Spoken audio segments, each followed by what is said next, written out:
Very good morning, dear friends. Once again, I warmly welcome you on behalf of the Chemistry Hub, and I am your friends, yes, Chemistry Arnav.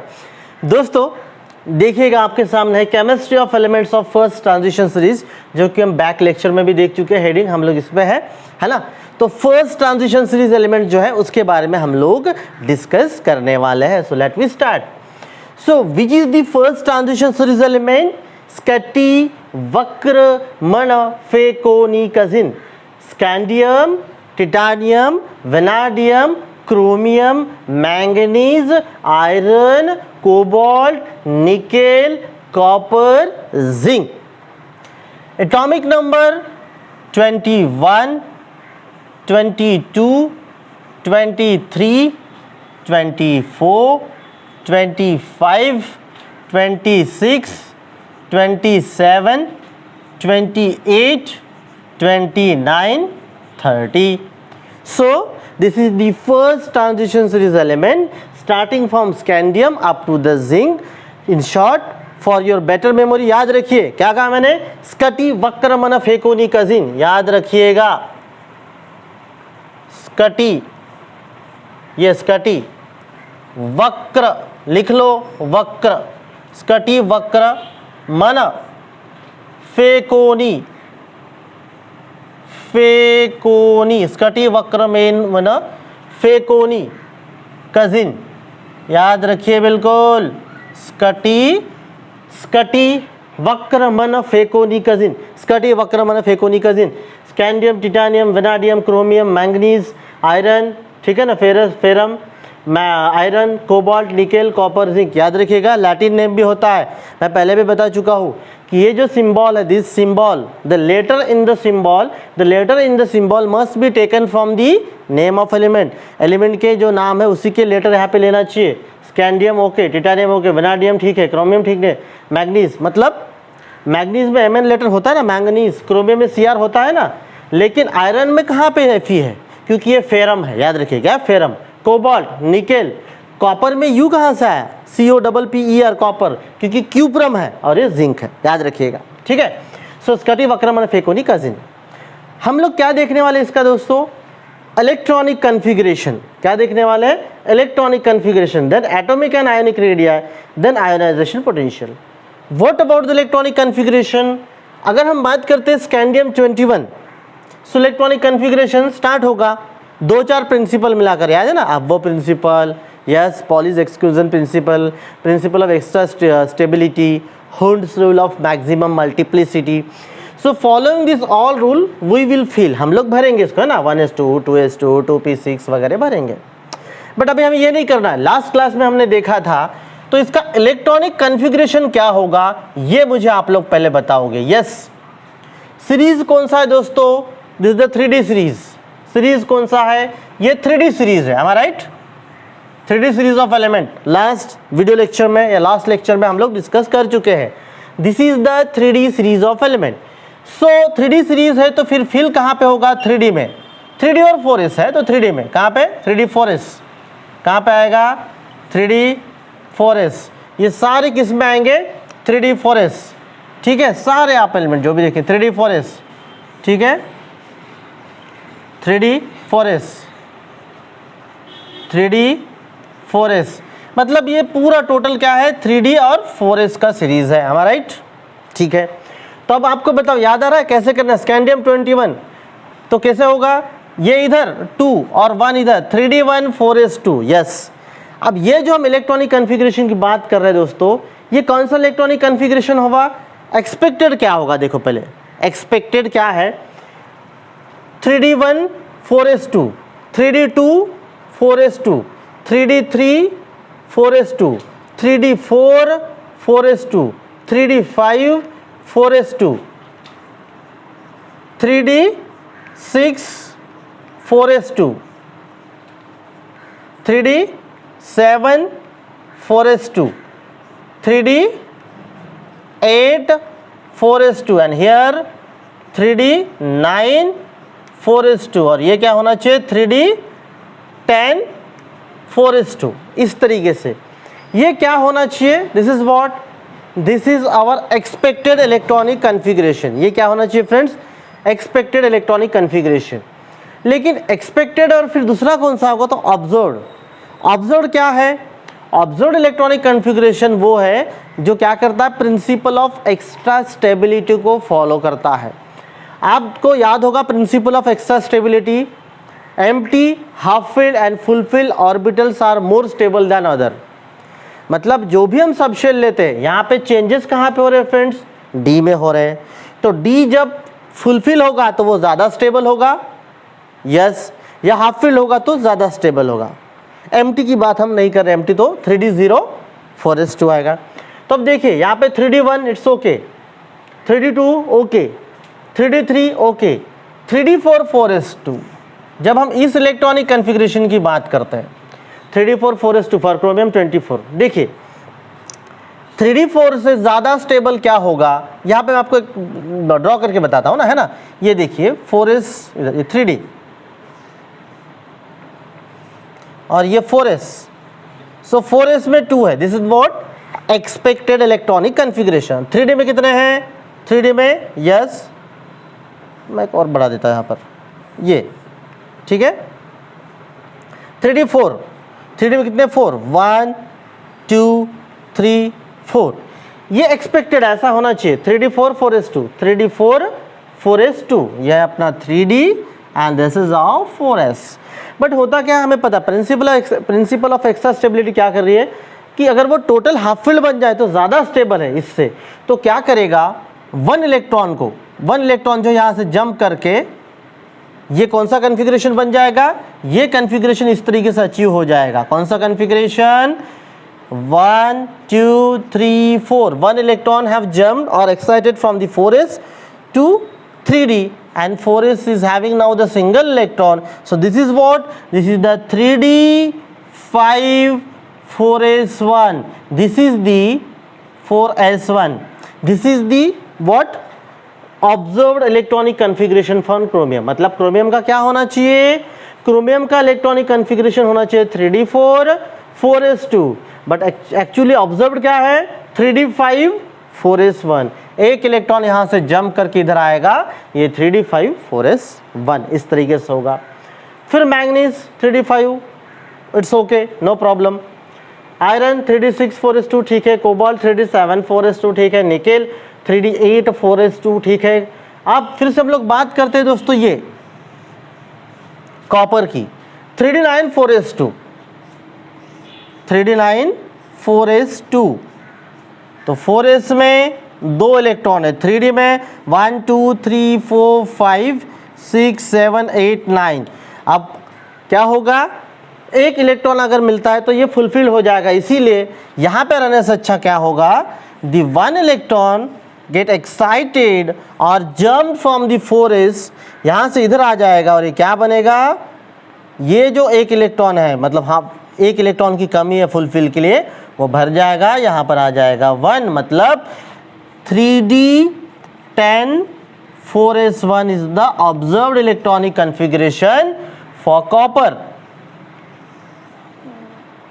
Copper के लिए observed electronic configuration क्या होगा दोस्तों, ये होगा observed electronic configuration 3D10 4s1 rather than 3D9 4s2। अब 3D9 4s2 ना होते हुए क्या बनेगा, वो 3D10 4s1। क्यों, प्रिंसिपल ऑफ एक्स्ट्रा स्टेबिलिटी। इसका मतलब ये क्वेश्चन भी आता है, why chromium and copper shows the anomalous behaviour और the different electronic configuration than expected. 3D4 4s2 होना चाहिए लेकिन 3D5 4s1 है, 3D9 4s2 होना चाहिए लेकिन 3D10 4s1 है, ठीक है ना। 3D9 4s2 नहीं तो 3D10 4s1 है। So this is because of what, principle of extra stability, principle of extra stability, ठीक है दोस्तों। So this is all about the electronic configuration of the first transition series element. चलिए हम लोग अब देखते हैं next atomic and ionic radii, ठीक है। एक बार आपको स्क्रीनशॉट निकालना देखना है, जो भी कर लो, मैं इसको एक बार पहुँच देता हूँ, फिर आगे बढ़ते हैं हम लोग एटॉमिक एंड आयोनिक रेडिया। तो दोस्तों हमारा इलेक्ट्रॉनिक कन्फिग्रेशन हो चुका है ना, electronic configuration of this the first transition series element. Now let we talk about the atomic and ionic radii. अब हम लोग बात करते हैं एटॉमिक एंड आयोनिक रेडिया की।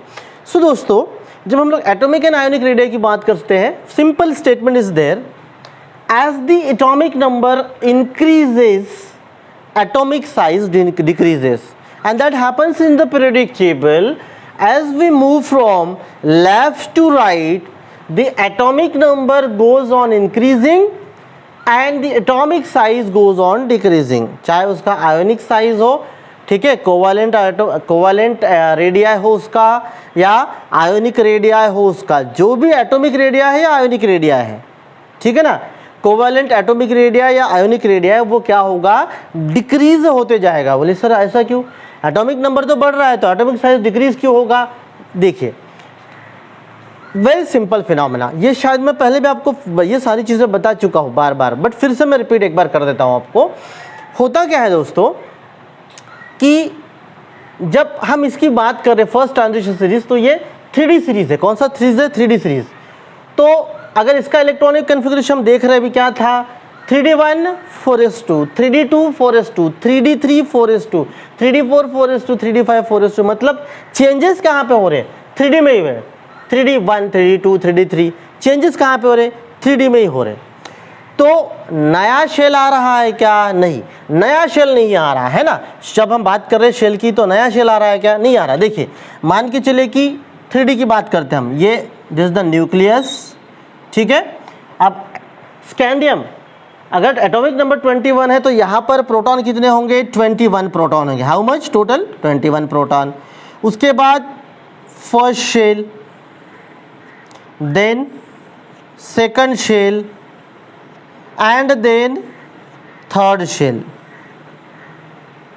तो अब होता क्या है कि इसमें 3D1 कितने इलेक्ट्रॉन है? 1 इलेक्ट्रॉन है। मान के चले कि ये d है ऑर्बिटल, यहाँ से यहाँ तक ये टोटल d है, यहाँ से यहाँ तक ये टोटल d है, टोटल d है, ठीक है दोस्तों, ये इस तरीके से टोटल d है। अब जैसे पहला इलेक्ट्रॉन आया, होता क्या है, जो टोटल नंबर ऑफ प्रोटॉन है, total number of proton total number of electron को क्या करते हैं? वो अट्रैक्ट करते हैं। Total number of proton total number of electron को अट्रैक्ट करते हैं। तो जैसे इसका जो भी force of attraction, it's okay, but scandium से टिटानियम हम जैसे जाएंगे तो 3D2 दूसरा इलेक्ट्रॉन आएगा, तो दूसरा इलेक्ट्रॉन आने की वजह से क्या होगा, फोर्स ऑफ अट्रैक्शन इस पे बढ़ जाएगा। पहले इस पे था 21 का, 21 इलेक्ट्रॉन मिलके इसको खींच रहे थे। तो आप सोचिए 21 इंटू 21, डायरेक्ट 22 टू क्या हो गया, 42 चार्ज हो गया। टोटल फोर्स ऑफ अट्रैक्शन कितना था? अगर मैं यहाँ पे दिखाऊँ ना, मान के चले फोर्स ऑफ अट्रैक्शन कितना था, 21 था एक इलेक्ट्रॉन पे। कितना था? 21 फोर्स मान के चलता हूँ, यूनिट 21 फोर्स यूनिट। जैसे ही दूसरा इलेक्ट्रॉन आया, तो अब ये 21 प्रोटॉन मिलकर इस पे भी करेंगे ना अट्रैक्शन। 21 टोटल कितने हो गए? डायरेक्टली 42 हो गए, ठीक है। डायरेक्टली कितने हो गए? 42, ठीक है ना। 21 इस तरीके से 42 हो गए। अब जैसे ही एक इलेक्ट्रॉन और आया यहाँ पर, सो टोटल जो इसका फोर्स है, वो फोर्स कितना हो जाएगा? 21 मल्टीप्लाइड बाय 3, मतलब डायरेक्टली हो जाएगा वो 63। कितना हो गया दोस्तों? 63। सो टोटल फोर्स कितना हो गया? टोटल फोर्स हो गया 63। अब वही अगर दोस्तों चौथा इलेक्ट्रॉन आ गया, तो 21 फोर्स 21 इलेक्ट्रॉन, 21 प्रोटॉन मिलके इसको खींच रहे, 21 प्रोटॉन मिलके इसको खींच रहे, 21 प्रोटॉन इसको, अब 21 प्रोटॉन इसको। सो टोटल कितना हो गया? 84 यूनिट। इसका मतलब एक एक इलेक्ट्रॉन बढ़ने की वजह से क्या हो रहा है, जो attraction, force of attraction between the electron and proton have increase, ऐसे बढ़ रहा है। तो ऐसे बढ़ेगा तो क्या होगा, इनके फोर्स ऑफ अट्रैक्शन की वजह से जो आउटर शेल है, ये डी, ये जो इलेक्ट्रॉन है वैलेंस शेल है, आउटर सब शेल में हो रहा है ना, आउटर शेल में हो रहा है ना, हाँ। तो जैसे एक यहाँ पे 21 फोर्स था, मान के चले कि स्कैंडियम का इतना, ये साइज है स्कैंडियम का, मान के चलिए, ठीक है, ये इतना बड़ा दिखाता हूँ, ये स्कैंडियम का साइज। जैसे ही टिटानियम एक इलेक्ट्रॉन बढ़ गया, तो क्या होगा, due to the higher force of attraction between the proton and electron, it get slightly compact, ऐसे कॉम्पैक्ट हो जाएगा। जैसे वैनेडियम की बात करें तो 63 फोर्स यूनिट और थोड़ा कॉम्पैक्ट, क्रोमियम 84, उसके बाद मैग्नीज थोड़ा सा, iron, cobalt nickel, copper, zinc. आखिरी वाला थोड़ा उतना नहीं होता है। इसका मतलब क्या है, आपको उम्मीद है समझ में आ गया होगा। जैसे जैसे प्रोटॉन तो उतने हैं, ठीक है ना, प्रोटॉन्स तो उतने हैं। अब हालांकि कैसे हो रहा है, 21 नहीं, यहाँ पे बढ़ेगा, मैंने आपको थोड़ा सा अलग बताया है ना 21। इसकी बात करते तो क्या होगा, देखिए कैसे हो रहा है डायरेक्टली, इधर एक्चुअल कैसा हो रहा है। अगर एक्चुअल की बात करें हम तो देखिए 22, यहाँ पर इलेक्ट्रॉन कितने आ गए, 2 इलेक्ट्रॉन, ठीक है ना। मैं इसको एक बार फिर से मिटा देता हूँ, ये देखिए, ठीक है, मिटा देता हूँ। कितने इलेक्ट्रॉन, 2 इलेक्ट्रॉन। अब यहाँ पे कितना होगा, डायरेक्ट इसका डबल कर दीजिए आप, डायरेक्टली क्या कर दीजिए, डबल कर दीजिए आप, 2 हो गया ना, 22 मतलब 44, सिंपली क्या हो गया ये 44। यहाँ पर क्या आएगा 23 इंटू 3 कर दीजिए, सिंपली 23 इंटू 3 मतलब क्या होगा, देखिए यहाँ पर ये 3 हो गया, इलेक्ट्रॉन 3 हो गए। और यहाँ पर भी कितने हैं फिर 23 प्रोटॉन है ना, प्रोटॉन 23, सो 23 डायरेक्टली क्या आएगा 69 यूनिट, ऐसे ग्रोथ होगा जो भी है। इसका मतलब क्या है, अब जैसे 84 ये भी लेते हैं, अब ये 4 आ गए, सो क्या होगा ये 24 इंटू 4, 24 इंटू 4, इसका मतलब 90, 24 इंटू 4 96, राइट, 96 यूनिट हो जाएगा, ठीक है ना। देखिए 24, ठीक है, सो 4 जा 16, 96 करेक्ट। सो इसका मतलब क्या है कि टोटल 96 यूनिट हो जाएगा फोर्स। इसका मतलब देखिए एक इलेक्ट्रॉन बढ़ने से इतना फोर्स बढ़ गया, और एक इलेक्ट्रॉन बढ़ने से इतना, और एक इलेक्ट्रॉन बढ़ने से इतना। इसलिए क्या होगा, as the atomic number increases the atomic size and ionic size or the ionic radii, atomic radii and the ionic radii decreases. In this way scandium, titanium, vanadium, chromium, manganese, iron, copper, nickel, ठीक है, cobalt, nickel, copper and zinc. So इस तरीके से जैसे जैसे क्या होगा कि एटॉमिक नंबर बढ़ेगा फर्स्ट ट्रांजिशन सीरीज में, उसी तरीके से एटॉमिक साइज और आयोनिक साइज या आयोनिक और एटॉमिक रेडिया डिक्रीज होगा दोस्तों। अब बात करते हैं दोस्तों हम लोग आयोनाइजेशन पोटेंशियल की। What is ionization potential, the minimum amount of energy required to remove the loosely held electron. हम क्या बात कर रहे हैं, the amount of energy required to remove the loosely held electron. तो लूजली हेल्ड इलेक्ट्रॉन कहाँ पे रहता है, लास्ट शेल में रहता है। देखिए अगर मैं इसकी बात करूँ तो इसका इलेक्ट्रॉनिक कन्फिग्रेशन क्या है, इसका है 3d1 4s2। सेकंड की बात करूँ तो मैं 3d2 4s2। तीसरे की अगर मैं बात करूँ तो 3d3 4s2। चौथे की बात करूँ तो मैं 3d4 4s2, इस तरीके से। उसके बाद 3d5 4s2, एक एक्सपेक्टेड वाला इलेक्ट्रॉनिक कन्फिग्रेशन। आयनाइजेशन पोटेंशियल क्या है, the minimum amount of energy required. तो आप क्या करते हो, अगर किसी की बात करते हो, कोई भी जनरल एटम की बात करते हो, तो उसका जो फर्स्ट आयोनाइजेशन पोटेंशियल होगा, कोई भी एक मैं पकड़ के चलता हूँ, मान के चलिए ये वाला वेनाडियम 23, ठीक है, या फिर क्रोमियम ये 24, क्रोमियम 24, इसकी बात करते हैं हम लोग। सो 3d4 4s2, इसका मतलब क्या है, 3d में कितने हैं दोस्तों, 4 इलेक्ट्रॉन है, 1 2 3 4, 4s में 2। ऑब्जर्व इलेक्ट्रॉनिक कन्फिग्रेशन में इधर आ जाएगा ये, तो 3d क्या होगा 3d5 4s1। तो इस एक इलेक्ट्रॉन को निकालने के लिए जितनी एनर्जी लग रही है फर्स्ट आयोनाइजेशन एनर्जी, उसके कंपैरिजन में दूसरे को निकालने के लिए और ज़्यादा लगेगी, तीसरे को निकालने के लिए और ज़्यादा लगेगी। अगर ऐसे स्टेबल है 5, उसमें तो और ज़्यादा लगेगा। सो कभी भी याद रखना है, फर्स्ट आयोनाइजेशन एनर्जी के कंपैरिजन में सेकंड आयोनाइजेशन और ज़्यादा होता है, थर्ड आयोनाइजेशन एनर्जी क्या होता है दोस्तों, और ज़्यादा होता है, ठीक है।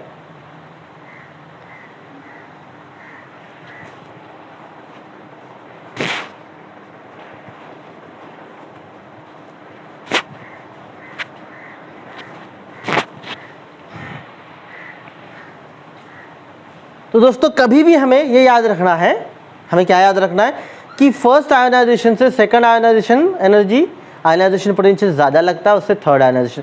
एक सिंपल एग्जांपल लीजिए ना, आपने अपने किसी दोस्त को क्या किया, एक दिन हेल्प मांग लिया आपने, कितनी हेल्प मांग ली, चलो बेटा यार बोले 10 रुपये दे दे, पहली बार वो दे भी देगा, यार थोड़ा 10 रुपये की जरूरत देना, दे दिया, आपने उसको लौटाया नहीं। दूसरे दिन बोले दोस्त मुझे और 10 रुपये की ज़रूरत है, क्या यार तू कल ही लिया तो दिया नहीं, पहले कितने आसानी से मिल गया था, थोड़ी एनर्जी से, हाँ ठीक है कल देगा ना, हाँ ठीक है दूंगा। दूसरी बार जब आप 10 रुपये मांग रहे हो तो अरे यार तू कल के ही तो पैसे नहीं दिया, नहीं नहीं नहीं वैसा नहीं, तेरा कुछ ठीक ठाक, अरे यार वो बहुत दिक्कत थी, मैं तेरे को 20 रुपये एक साथ दे देता हूँ, कल तू कुछ भी कर मुझे आज दे दे, नहीं यार तू पक्का देगा, देख तू कल ही का नहीं दिया, हाँ ठीक है। दूसरी बार उसने 10 रुपये दे दिए, पहली बार 10 रुपये डे फर्स्ट दे दिया, डे सेकंड 10 रुपये बड़े मुश्किल से दिया, आप डे थर्ड को आप 10 रुपये मांगो, यार तू 2 दिन क्यों तो नहीं दिया, कुछ करेगा, नहीं नहीं नहीं बिल्कुल नहीं, तू तेरे को नहीं, आप दिन भर उसके पीछे लोगों उसके जान खा जाओ, बहुत मुश्किल से देगा, देगा तो देगा, और चौथे दिन तो मुश्किल ही है, समझ रहे हो। So first ionization potential, ionization वही ना, पैसे निकालना ना, इलेक्ट्रॉन निकालना आखिरी शेल से। सो फर्स्ट आयोनाइजेशन का अगर मान के चलो आपको अगर 1000 किलो जूल एनर्जी लग रही है तो इसको 3000 किलो जूल लगेगी, इसको सीधा 7000 किलो जूल, एक अप्रोक्सीमेट मैं आपको बता रहा हूँ किलो जूल एनर्जी। मतलब क्या है, फर्स्ट आयोनाइजेशन पोटेंशियल के कंपैरिजन में सेकंड आयोनाइजेशन पोटेंशियल ज़्यादा एनर्जी, थर्ड आयोनाइजेशन पोटेंशियल उससे और ज़्यादा एनर्जी। ठीक है दोस्तों, अब हम लोग अगर फर्स्ट ट्रांजिशन सीरीज की बात करते हैं तो आप खुद ही बता सकते हो कि जैसे जैसे आप ग्रुप में बढ़ोगे आगे, as you move from left to right the ionization potential increases. क्यों, सीधी सी बात है, इलेक्ट्रॉन बढ़ते जा रहे हैं तो शेल फिल होते जा रहा है, और फुलफिल्ड शेल से निकालना एक इलेक्ट्रॉन आसानी से निकलता है, 2 इलेक्ट्रॉन में से एक निकालना थोड़ा और मुश्किल है, 3 इलेक्ट्रॉन में से एक निकालना और मुश्किल, 4 में से एक और मुश्किल, 5 जो कि फुल हाफ फिल्ड है उसमें से इलेक्ट्रॉन निकालना, एक इलेक्ट्रॉन, कोई भी एक इलेक्ट्रॉन बहुत मुश्किल है। और सीधी सी बात है और फ्रेंड्स कि जैसे जैसे हम लेफ्ट टू राइट मूव करेंगे, what happens, atomic number increases but the ionic size decreases, and ionic as the ionic size decreases, जैसे जैसे क्या होगा, आयोनिक साइज डिक्रीज होगा, है ना। ये यहाँ पे मान के चलिए मैं आपको दिखा रहा हूँ सिंपली, ये जैसे ये साइज है, फिर उसके बाद इस तरीके से साइज कम कम होते जा रहा है मान के चलिए, तो क्या हो रहा है, जो आउटर इलेक्ट्रॉन है वो न्यूक्लियस के और करीब आ रहा है, यस हाँ, तो इस इलेक्ट्रॉन को निकालने के लिए जितनी एनर्जी लगेगी इसको निकालने के लिए और ज़्यादा, क्यों, क्योंकि न्यूक्लियर फोर्स इसके नज़दीक है। जो बच्चे अपने न्यूक्लियस के पास होते हैं, अगर आप लोग अपने मम्मी पापा से क्लोज होते हो तो आपको कोई भटका नहीं सकता है। जो मम्मी पापा के क्लोज है, संस्कार अच्छे है, उसको इलेक्ट्रॉन को भटकाना बहुत मुश्किल है। बट जो न्यूक्लियस से दूर है, मम्मी पापा से दूर है, उसके उनके संस्कार अच्छे नहीं मिले हैं, तो उसको भटकाना बहुत आसान है। समझ रहे हो, मतलब हम अपने घर के जितने नज़दीक है, अपने गांव में है, हमें भटकाना मुश्किल है, उनका वांच है, उनका अट्रैक्शन है। हम पुणे मुंबई दिल्ली चले गए, इलेक्ट्रॉन दूर हो गया न्यूक्लियस से, तो उसको भटकाना, उसको निकालना आसान है, बहुत कम एनर्जी में निकाल सकते हैं। आप मुंबई पुणे चले गए, कोई बोला चल रहे, चल कहा, वो जिंगल बेल चलते, चल रात को पार्टी करते हैं, कोई बड़ी मुश्किल नहीं, कोई रोकने वाला नहीं है। Why, because you are far apart from the nucleus, size बड़ा है, आपका दायरा बड़ा है, आप बहुत दूर चले गए, तो इसको कम एनर्जी में लो आयोनाइजेशन पोटेंशियल से निकाल सकते हैं, इसको ज़्यादा आयोनाइजेशन पोटेंशियल लगता है। और हमें पता है कि लेफ्ट टू राइट मूव होंगे तो साइज डिक्रीज होते जाएगा, और जैसे जैसे साइज डिक्रीज होते जाएगा ionization potential will be go on increasing. ठीक है, समझ में आया है? Very good. नहीं समझ में आया तो most welcome, you can ask me doubt any time. So मिलते हैं नेक्स्ट वीडियो लेक्चर में, इसको अच्छे से पढ़ लीजिए, एक बार लिख लीजिए, ठीक है। Stay tune, stay healthy, bye bye once again.